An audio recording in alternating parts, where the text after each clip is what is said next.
शाळेमध्ये असताना चोरून पैसे अशा प्रकारच्या चिंचेच्या गोळ्या किती जणांनी खाल्ल्यात मला कमेंट करून नक्की सांगा. तर ह्या चिंचेच्या गोळ्या आज आपण घरी करणार आहोत. त्यासाठी एक वाटीभर चिंच घेतलेली आहे. चिंचेमधल्या सगळ्या बिया आहेत त्या काढून घ्यायच्या. नंतर यामध्ये 2 खजूर घालून चिंच बुडेल इतकं पाणी घालायचं आणि 2 तास भिजवून ठेवायचं. तर ही भिजवलेली चिंच मिक्सरच्या भांड्यात काढून घ्यायची. 1 चमचा जिरं, 1 चमचा लाल तिखट, अर्धा चमचा बडीशेप घालून व्यवस्थित वाटून घ्यायचं. वाटलेली चिंच एका पाणीच्या साह्याने व्यवस्थित गाळून घ्यायची. थोडं थोडं पाणी घालायचं आणि मस्त ह्याचा जो कोळ आहे तो वेगळा करून घ्यायचा. एक पॅन गरम करून त्यामध्ये तूप घालायचं, 1 वाटी गूळ आणि हा जो चिंचचा कोळ केला होता तो घालायचा. त्यानंतर यामध्ये काळं मीठ आणि चवीनुसार थोडंसं चाट मसाला घालायचा आणि व्यवस्थित चिंच शिजवून घ्यायची. 15 ते 20 मिनिटं लागतात.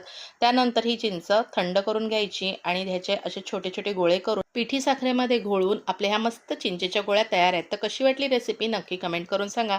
रेसिपी आवडली तर लाईक नक्की करा. बाय.